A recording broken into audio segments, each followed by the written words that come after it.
It's been a thrilling final. Rinku Singh, first game of the tournament. One ball he plays, puts it away to the boundary. And a huge sigh of relief in that dugout. And have a look at Tilak Verma. He's a national hero with this kind of effort. But a match, like we mentioned, worthy of a final. নমস্কার বন্ধুরা, আমি দীপঙ্কর মণ্ডল আপনাদের প্রিয় channel Nabanna নিমন্ত্রণে আপনাদের স্বাগত। বন্ধুরা, আজ মহাসপ্তমী, কলাবউয়ের স্নান হয়ে গিয়েছে এবং প্রাণ প্রতিষ্ঠা হয়েছে দেবীর। আপনাদের বাড়িতে, আপনাদের পাড়ায়, আমাদের পাড়ায়, সমস্ত জায়গায়, গোটা দেশে এবং অবশ্যই গোটা বাংলায় একটা খুশির হাওয়া। মায়ের আরাধনা শুরু হয়ে গিয়েছে, কোথাও কোথাও ভোগ বিতরণ হবে আজকে। আপনাদের মন অত্যন্ত ভালো, সবাই খুশিতে আছেন, আমরাও সবাই খুব ভালো আছি এবং সবাইকে মহাসপ্তমীর শুভেচ্ছা জানাচ্ছি। সবচেয়ে যেটা বাড়তি খুশির খবর সেটা হচ্ছে ষষ্ঠীর রাতে দুবাইতে 40 ডিগ্রি সেন্টিগ্রেড তাপমাত্রায় আমাদের যে ছেলেরা, ভারতীয় ক্রিকেটাররা, তারা পাকিস্তানকে দুর্মুষ করে দিয়েছে। এবং যেভাবে দুর্মুষ হয়েছে, বেশ কয়েকটা বল বাকি থাকতে যেভাবে দুর্মুষ হয়েছে পাকিস্তান, তাতে করে আমাদের মধ্যে কিন্তু ডবল খুশির হাওয়া। এটা প্রত্যাশিতই ছিল যে পাকিস্তান হারবে, ভারত জিতবে। যেভাবে পাকিস্তান সবসময় হারে, ভারত যেভাবে সবসময় জেতে। বিষয়টা হচ্ছে যে অপারেশন সিঁদুর উত্তর ভারত, 22শে এপ্রিল জম্মু কাশ্মীরের পেহেলগামে যেভাবে পরিচয় জেনে জেনে আমাদের মায়েদের, বোনেদের, দিদিদের স্মৃতির সিঁদুর মুছে দেওয়া হয়েছে, তারপরে যেভাবে 100 কিলোমিটার ভিতরে ঢুকে পাকিস্তানের জঙ্গি ঘাঁটি গুঁড়িয়ে দেওয়া হয়েছে, তারপরে জয় অত্যন্তভাবে প্রাসঙ্গিক, অত্যন্তভাবে তাৎপর্যপূর্ণ এবং ঐতিহাসিক। 140 কোটির ভারতবর্ষ সবাই আনন্দ করছে।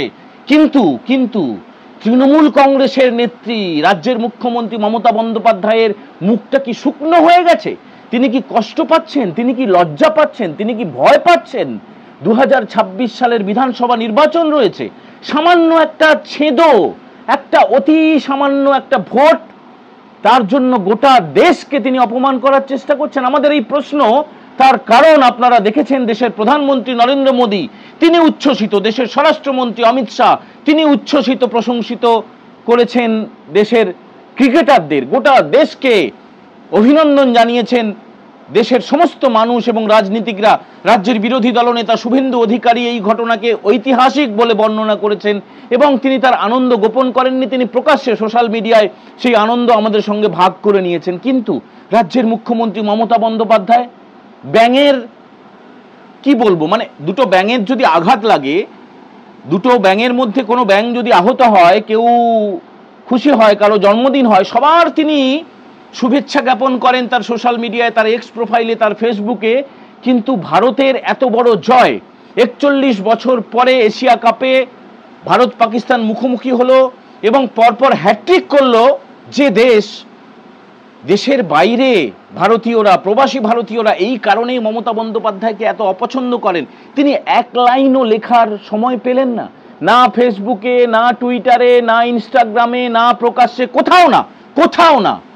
পাকিস্তান জিতেছে, তার ফলে কি মমতা বন্দ্যোপাধ্যায় মুষড়ে পড়েছেন, দুঃখ পেয়েছেন?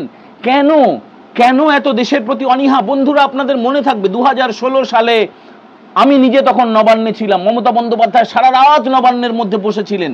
তার 5-8টা মিডিয়াগুলো খবর করছিল, এই তিনি উঠলেন, এই তিনি হাঁটলেন, এই তিনি হাঁচলেন, এই তিনি কাশলেন, এই তিনি জল খেলেন। কেন ছিলেন 2016 সালের 2রা ডিসেম্বর? কারণ একটা রুটিন এনকোয়ারি চলছিল, দ্বিতীয় হুগলি সেতুর ওপরে ভারতীয় সেনা একটা বিশেষ সমীক্ষা করছিল এবং তিনি বললেন সেনা নাকি তাকে আক্রমণ করতে যাচ্ছে এবং যতক্ষণ না সেনা সরে যায় ততক্ষণ তিনি সেখান থেকে নড়বেন না। হয়ে গেল 2019-এ পুলওয়ামায় 40 জন সেনাকে যখন পাকিস্তানি জঙ্গিরা হত্যা করলো, সরিয়ে দিল, চিরতরে ঘুম পাড়িয়ে দিল, তখন আমাদের দেশ, নরেন্দ্র মোদীর সরকার, তারা উড়িতে সার্জিক্যাল স্ট্রাইক করলো। 80 কিলোমিটার ভেতরে ঢুকে এখান থেকে একটা সার্জিক্যাল স্ট্রাইক করা হলো। পাকিস্তান টেরও পেল না, বেশ কিছু জঙ্গি ঘাঁটি গুড়িয়ে গেল এবং তারপরে আপনারা দেখলেন যে এই মমতা ব্যানার্জি, আমি নিজে সাক্ষী, 14 তলা থেকে নেমে তখন মমতা ব্যানার্জির সঙ্গে কথা বলা যেত। তিনি যখন ফিরতেন তখন আমরা সাংবাদিকরা দাঁড়িয়ে থাকতাম। এখন তো ঘষা কাচ, এখন তো পাহারা বসে গেছে, কোনো দেখা মুখটাই আপনি দেখতে পাবেন না। নবান্নে কে ঢুকছে কে বেরোচ্ছে আপনি জানতে পারবেন না। তো 2019-এ যখন সার্জিক্যাল স্ট্রাইক হলো, আমরা তখন জিজ্ঞেস করেছিলাম তিনি কোনো প্রতিক্রিয়া দিতে চান কিনা। গোটা দেশ আনন্দে উচ্ছ্বসিত। তখন তিনি প্রমাণ চেয়েছিলেন যে এটা যে হয়েছে তার প্রমাণ কি। হয়ে গেল 2025-এ এই মাসে সেপ্টেম্বরের একদম শুরুতে তার এই ফাজলামো মার্কা ভাষা আন্দোলন, কোথায় গিয়ে নাকি পরিযায়ী শ্রমিকরা আক্রান্ত হচ্ছে, বাংলা ভাষা বলার জন্য নাকি লোকে মারছে, ধরছে, জেলে ঢোকাচ্ছে, তো তার প্রতিবাদে, অ্যাকচুয়ালি তা নয়, ভোটে জেতার জন্য এটা একটা কর্মসূচি। তো সেই যে ধর্ণামঞ্চ কলকাতার মেয়র রোডে, বেআইনি ধর্ণামঞ্চ, কোনো অনুমতি নেই, দিনের পর দিন তিনি যা খুশি তা করবেন, সেনা এসে সেটা ভেঙে দিল, ভারতীয় সেনার জওয়ানরা ভেঙে দিল। সেই খবর পেয়ে মুখ্যমন্ত্রী মমতা বন্দ্যোপাধ্যায় ঘটনাস্থলে গেলেন এবং তিনি যে নোংরা, যে অসভ্য, যে বর্বরচিত যে বিবৃতি দিয়েছিলেন সেটাও আপনাদের মনে আছে। আমি যখন এখানে আসছিলাম আপনারা অনেকে ছবিও পেয়েছেন, প্রায় 200-র মতো আর্মি তারা আমাকে দেখে ছুটে পালাচ্ছিল, প্রায় 200-র মতো আর্মি তারা আমাকে দেখে ছুটে পালাচ্ছিল, প্রায় 200-র মতো আর্মি তারা আমাকে দেখে ছুটে পালাচ্ছিল। তিনি বলেছিলেন তাকে দেখে নাকি 200 জন সেনা ভয়ে পালিয়ে যাচ্ছে। তার কয়েকদিন পরে হাইকোর্টের অনুমতি নিয়ে একই জায়গায় ভারতের সেনার প্রাক্তন জওয়ানরা, আধিকারিকরা, তারা সেখানে অবস্থান বিক্ষোভ করলেন। এই মমতা বন্দ্যোপাধ্যায়ের এই নোংরা রাজনীতির বিরুদ্ধে তারা মুখ খুললেন এবং তারা জানিয়ে দিলেন, রাজ্যের বিরোধী দলনেতা শুভেন্দু অধিকারীও গিয়েছিলেন, পরিষ্কার করে সবাই সমস্বরে জানিয়ে দিলেন, প্রতিবাদ করলেন যে না, আপনাকে দেখে ভয় পাওয়ার কোনো ব্যাপার নেই, আপনাকে কেন ভয় পাবে, আপনি ভয়ে পালিয়ে গেছেন। বিধানসভার ভেতরে বাইরে সেনার বিরুদ্ধে কুৎসা শুরু হলো। ভারত সরকারের বিরুদ্ধে কুৎসা করা, কোনো রাজনৈতিক ব্যক্তিত্বের বিরুদ্ধে কুৎসা করা, কটাক্ষ করা, তাকে আক্রমণ করা, রাজনৈতিকভাবে নরেন্দ্র মোদী বা অমিত শাহকে আক্রমণ করা, সেটা আলাদা জিনিস। কিন্তু দেশ, একটা রাষ্ট্র, তার বিরুদ্ধে, তার সেনার বিরুদ্ধে এই মমতা বন্দ্যোপাধ্যায় দিনের পর দিন তিনি বিবৃতি দিয়ে চলেছেন।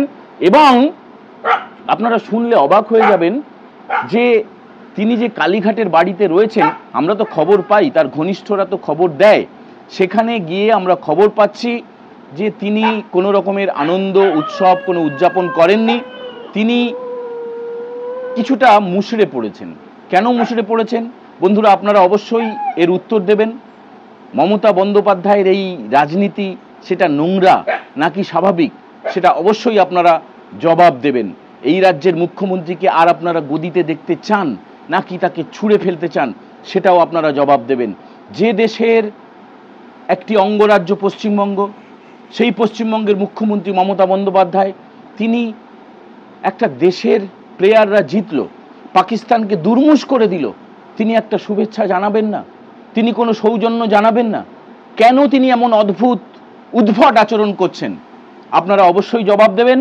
সবাই ভালো থাকবেন। মহাসপ্তমীর শুভেচ্ছা আপনাদেরকে আরো একবার জানাচ্ছি। সবার পুজো খুব ভালো কাটুক। জয় হিন্দ, বন্দে মাতরম।